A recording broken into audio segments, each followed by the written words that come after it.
जब काली माई के पानी पियावत करे माई के प्यास बुझ गइल बाटे त माई आशीर्वाद देता है कि हे मालन जैसे हमार हीरा जुड़ेलू हो वैसे तारे के आशीर्वाद देता है कि तार दूत बबूत सब हमेशा फलत रहो जैसे के पानी हमके हीरा जुड़ा पकड़ा होती वैसे जैसे के पानी में हमके हीरा जुड़ा पकड़ा होती वैसे। और हमारे दादी को लगता है कि भजन समझ में नहीं आ रही, भजन समझ में आ रही है, आ रही है तो थोड़ा सा थप्पड़ी बजाइए। माँ आशीर्वाद दे रही है, माँ से आशीर्वाद ताली बजा के कहते हैं कि माँ के दरबार में जिसकी हाथ ऐसे होती है ना तो माता रानी सीधा आशीर्वाद देते हैं, और माँ के दरबार में टेढ़ा हाथ उठाइएगा तो माँ भी टेढ़ा आशीर्वाद देगी। तो थोड़ा सा देखने चाहिए कि किनको सीधा आशीर्वाद चाहिए।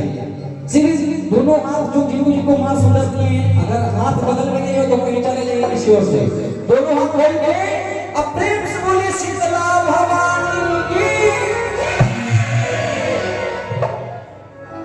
इधर वाले जय कर रहे हैं, पीछे वाले दीदी लोग उबय कर रहे हैं। क्यों? आप लोग ऐसा जयकारा लगाइए कि एकदम राम कृष्णा नगर तक आवाज पहुंच जाए।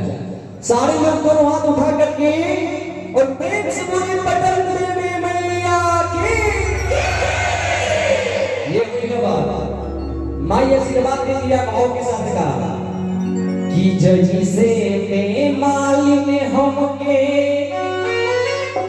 और हिया जुड़ा बबला हो कि वही से कि ताहर दूतावा जुड़े हो कि वही से ताहर दूतावा जुड़े हो कि वही से पिया के काज पिया लागे झुलवा हो कि वही पिया के काज पिया लागे झुलवा हो कि झूली हो कि झूली एकदम भजन के लास्ट में और थोड़ा सा दोनों हाथ ऊपर उठा के तबरी ये कहना है कि मैया मोरी गा